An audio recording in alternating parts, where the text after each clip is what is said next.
Hello and welcome. This is Global News in Zuma, Nigeria, and we begin with Israeli strikes kill dozens in Gaza after ceasefire deal. Biden's role in Israel-Hamas ceasefire eclipsed by Trump. Biden targets oligarchs' extreme wealth in farewell speech.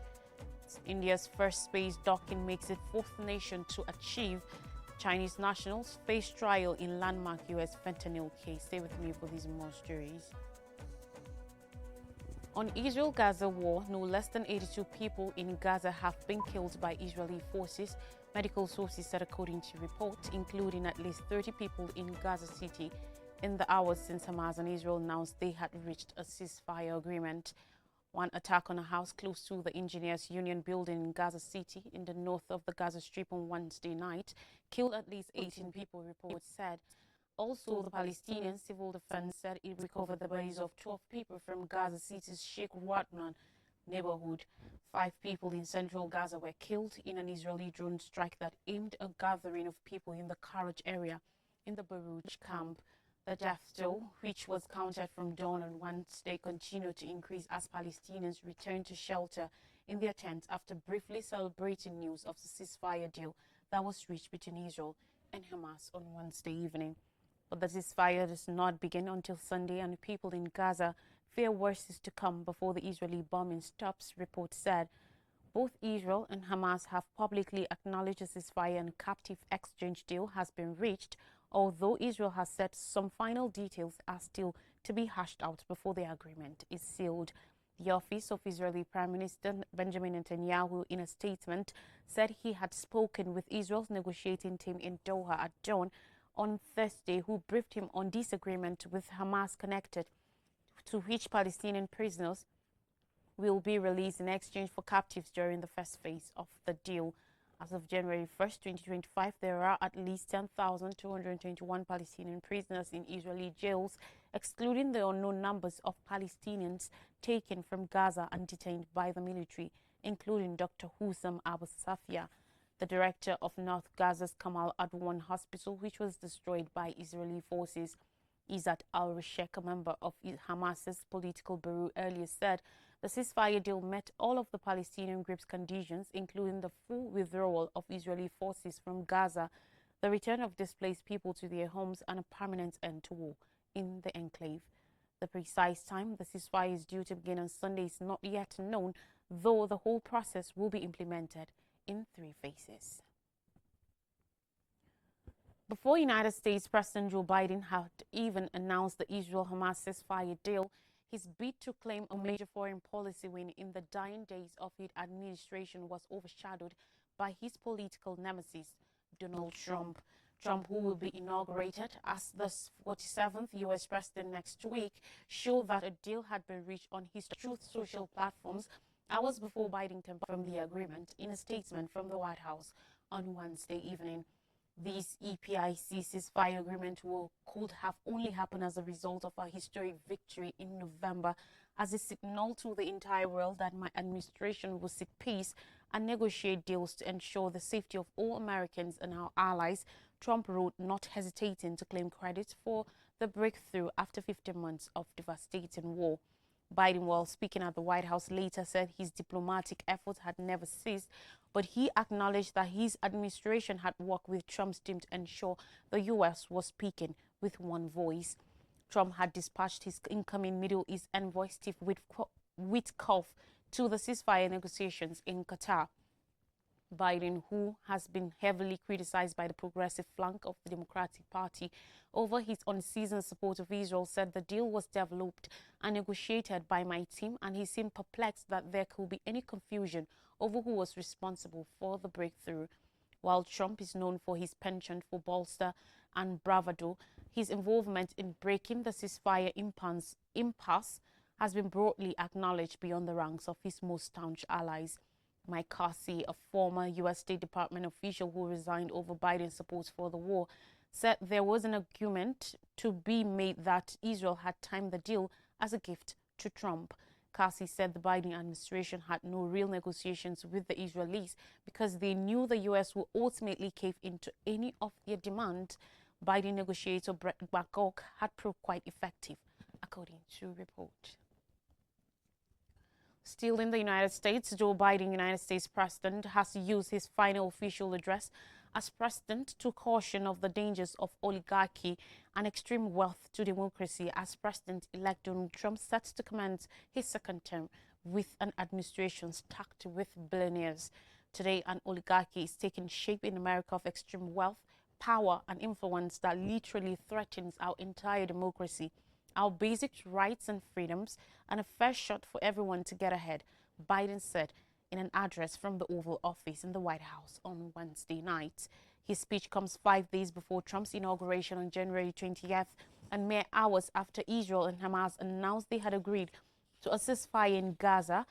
After Israel and Hamas announced they had agreed to a ceasefire in Gaza, an outcome that seemed to elude the Biden administration for months, despite widespread opposition to the war among many Americans.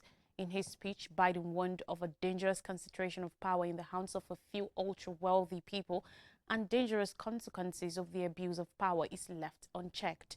According to the Democratic Party, President-elect Trump's incoming administration has no less than 11 billionaires holding official positions.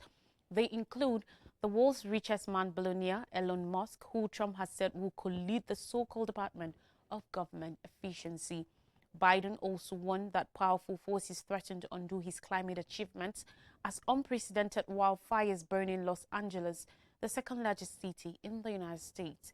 Biden started his speech by briefly referring to the newly announced ceasefire deal between Israel and Hamas in the Gaza Strip, which Israeli Prime Minister Benjamin Netanyahu has partly attributed to Trump. Biden added that while his team had negotiated the deal, he had told them to keep the incoming administration fully informed since it will be largely implemented by them. While claiming the ceasefire was an achievement of his presidency, many voters in the 2024 presidential election said they were unable to support the Democratic Party due to Biden's dogged support for Israel's war on the Gaza Strip. Biden, 82, dropped out of contention for a second term in office after voters and his own party raised concerns over his performance in the first presidential election debate against then Republican candidate Donald Trump, with Biden's Vice President Kamala Harris going on to contest the presidency and then losing to Trump. Away from the United States and now to India, on Thursday, India became the fourth country to successfully achieve an unmanned docking in space, a feat seen as key for future missions as New Delhi cements its place as a global space power. The United States, Russia and China are the only other countries to have developed and tested the docking capability. The Indian Space Research Organization ISRO said on spacecraft docking successfully completed a historic moment. The India Space Agency's mission, called the Space Docking Experiment SPAR-DEX, involved deploying two small spacecraft weighing nearly 220 kilograms each into low Earth orbit. The two spacecraft, called Target and Chaser, blasted off from the Satish Dhawan Space Center in southern Andhra Pradesh state on December 30th aboard an Indian-made PSLV rocket. On Thursday, they conducted a rendezvous before docking together. India's SpaceX mission marks the beginning of a new era in space exploration, showcasing India's technological prowess and ambition, Minister for Space Jitendra Singh said in a statement at this time it launched. In docking, technology is crucial for future space endeavors such as satellite servicing and when multiple rocket launches are needed to achieve mission objectives. Domestically developed docking technology will be crucial if India is to succeed in advancing its ambition of putting an Indian national on the moon, building a homegrown space station and returning lunar samples, according to the ISRO. The technology will let India to transfer materials from one satellite or spacecraft to another, such as payloads, lunar samples, or eventually humans in space, since said according to reports on December 31st. As part of the mission, the docked spacecraft will also demonstrate the transfer of electric power between them once they are linked.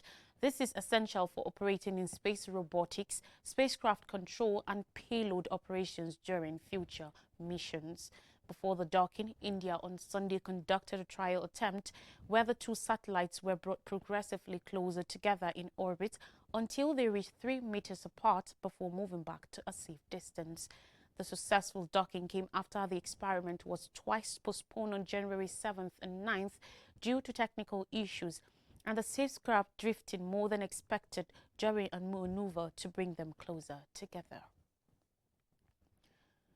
Meanwhile, on judicial matters in New York, 2 Chinese citizens are standing trial for charges linked to the illicit fentanyl trade in a landmark case as officials target to crack down on the movement of the deadly drug and its components from China to the United States. In June 2023, defendants Wang Wenzhou and Chen Yigi were arrested in a sting operation in Fiji, expelled from the South Pacific island nation, and subsequently arrested in the United States. Their trial started on Wednesday at New York's Southern District Court. Their 2023 indictments were among the first prosecutions against Chinese nationals and Chinese-based companies for trafficking fentanyl precursor chemicals into the United States. Wang and Chen are believed to be the first Chinese nationals arrested and extradited on such charges. Prosecutors say the defendants and the company that employed them, chemical manufacturer Hubei Amarvell Biotech, shipped over 200 kilograms of illicit fentanyl-related chemicals precursors to the United States, a quantity that could make enough deadly doses of the drug to kill 25 million Americans. Amarvell Biotech is one of a number of China-based suppliers of such precursor chemicals whose products typically synthesized into finished fentanyl in labs operated by drug cartels in the U.S. and Mexico are fueling a drug crunch across America, prosecutors said in their indictment. According to government data, fentanyl overdoses have increased in recent years to become a leading cause of death for Americans between the ages of 18 and 45. Over 107,000 Americans died from drug overdoses in 2023. Government prosecutor Kevin Sullivan, in his opening remarks on Wednesday, looked to localize the case for the New York City courtroom, describing it as about 2 people who agreed to ship tons of chemicals from China to the U.S. to manufacture fentanyl right here in New York. Alleging that Wang and Chen were hoping to assist a Drug Enforcement Administration (DEA) informant build a drug lab in the city, he added they didn't get the drug lab in New York. Instead, they got arrested. Wang's defense lawyer, David Moe, told the jury in his opening statement to stay open-minded, reminding them that not a gram of fentanyl was produced in this case, while claiming the chemicals in question were insufficient to make fentanyl. On more stories, and in Africa, United Nations urges probe into reports of prison torture in Libya.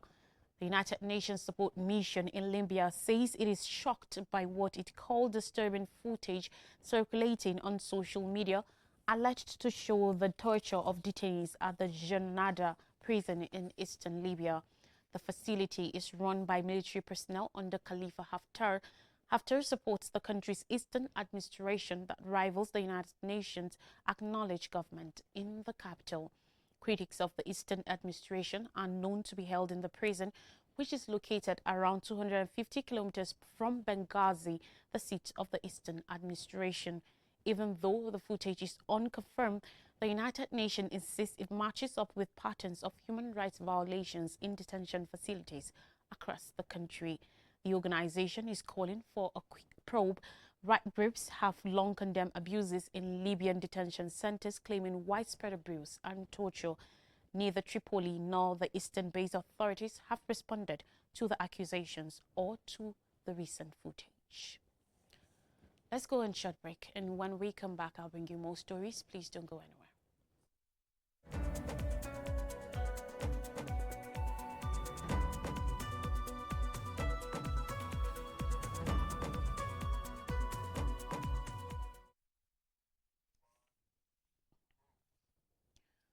You're welcome back, and thanks for staying with us. We continue the story with stories from Nigeria, and we begin with economic matters.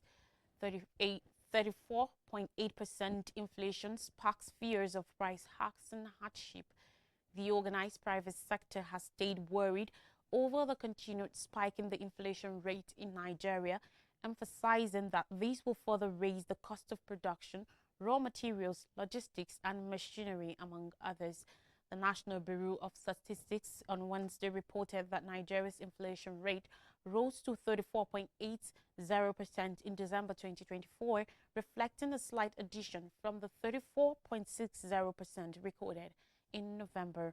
According to the newest Consumer Price Index report, the marginal rise of 0.20% was attributed to intensified demand for goods and services during the festive season.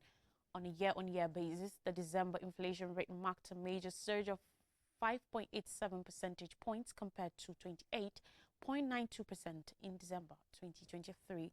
This stresses a continued upward trajectory in consumer prices, driven by economic challenges such as currency depreciation, high energy costs, and persistent supply chain disruptions. The average inflation rate for the 12 months ending December 2024 stood at 33.24%, up from 24.66% recorded during the same period in 2023, according to the NBS report. The rise reflects sustained pressures on the cost of living throughout the year, affecting both urban and rural areas. The report highlighted that food and non-alcoholic beverages accounted for the biggest share of the inflationary pressure, contributing 18.0% to the overall figure. Other major contributors included housing, water, electricity, gas, and other fuels, which added 5.82%, and transport, which contributed 2.26%.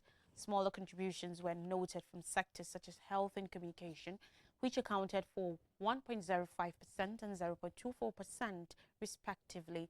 Urban inflation was higher than rural inflation during the period under review. The urban inflation rate for December 2024 stood at 37.29% on a year-on-year basis, representing an increase of 6.30 percentage points from 31.00% recorded in December 2023. On a month-on-month basis, urban inflation dropped slightly to 2.56% from 2.77% in November. Rural inflation, on the other hand, rose to 32.47% year-on-year, 5.37 percentage points higher than the 27.10% recorded in December 2023. However, the month-on-month rural inflation rate also experienced a marginal decline, dropping to 2.32% from November's 2.51%. The NBS noted that the sharpest price surges were observed in transport fares, meals at local restaurants, and personal grooming services. Now, Tinubu calls for unity at Armed Forces Remembrance Day event. On Wednesday, President Bola Ahmed Tinubu called on Nigerians to renounce violence and divisive tendencies, emphasizing the need for unity and prosperity for the country.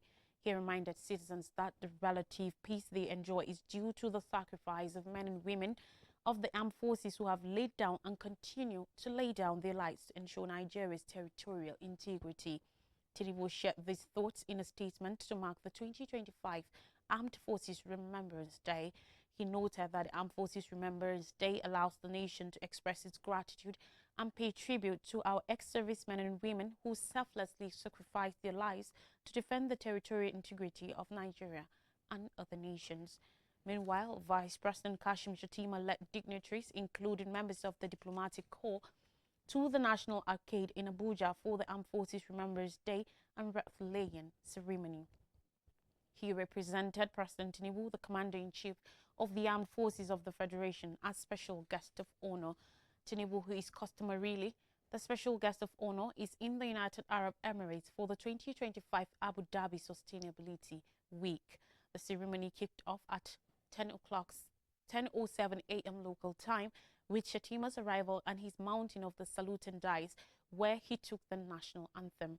Yesterday's event included the last post signaled by the herald in memory of the fallen heroes, prayers by the Christian and Muslim clerics amid silence, and wreath-laying by the Vice President.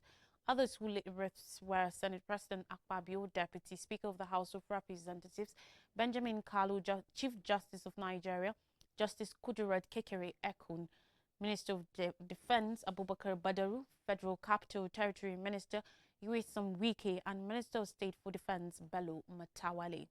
The Chief of Defense Staff General Christopher Musa, the Chief of Army Staff Lieutenant General Olufemi Oluyide, the Chief of Naval Staff Vice Admiral Emmanuel Ogalla, the Chief of Air Staff Air Marshal Hassan Abubakar and the Inspector General of Police, Kayode Ugbetokun, also lit wreaths. The laying ceremony was followed by 3 volley shots, after which the special guest of honor represented by Shettima signed the Armed Forces Remembrance Day Anniversary Register and released the white pigeons. Afterward, Shettima was honored with the national salute, marking the end of the ceremony. After the event, Defense Minister Badaru said the ceremony shows surviving members of the families of the fallen that their sacrifice remains fresh in the collective memory of the nation. And finally on the news, NCC approves disconnection of 9 banks from USSD services. Consumers have stated deep concerns over the planned disconnection of unstructured supplementary service data USSD services for 9 banks by telecommunications company Telcos beginning January 27th, fearing that it will lead to financial exclusion for those who use the services. This development, arising from unresolved financial disputes between telcos and banks, threatens to interrupt millions of lives, as USSD codes are vital for conducting financial transactions, particularly in areas with limited internet access. USSD services, which enable banking operations such as money transfers, bill payments and balance inquiries without the internet, have been a critical tool for financial inclusion, particularly in rural Nigeria. The Nigerian Communications Commission, NCC, unfortunately, has approved telecom operators' request to disconnect USSD services for 9 banks over unpaid debts. The action, if implemented, will significantly hinder mobile banking services unless these banks resolve their outstanding obligations by January 27, 2025.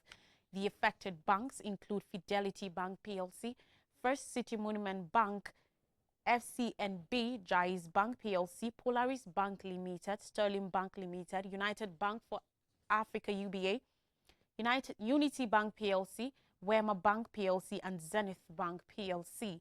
These institutions reportedly owe substantial sums to telcos, with some debts dating back to 2020. In a notice signed by Ruben Morka, its Director of Public Affairs, the NCC disclosed that the disconnection was triggered by the bank's failure to comply with the joint directive issued by the Central Bank of Nigeria (CBN) and the NCC on December 20, 2024. The notice cautioned that if the debts remain unpaid, customers may face disruptions in accessing USSD services. It also highlighted the possibility of reassigning these USSD codes, such as 770, 919, and 822, to other applicants. Looking at the top stories, Israeli strikes kill dozens in Gaza after ceasefire deal. Biden's role in Israel-Hamas ceasefire eclipsed by Trump. Biden targets oligarchs, extreme wealth in farewell speech. India's first space docking makes its 4th nation to achieve, and Chinese nationals face trial in landmark use. Fentanyl caves. That's all on the news. Thanks for watching. I am Lois Trey.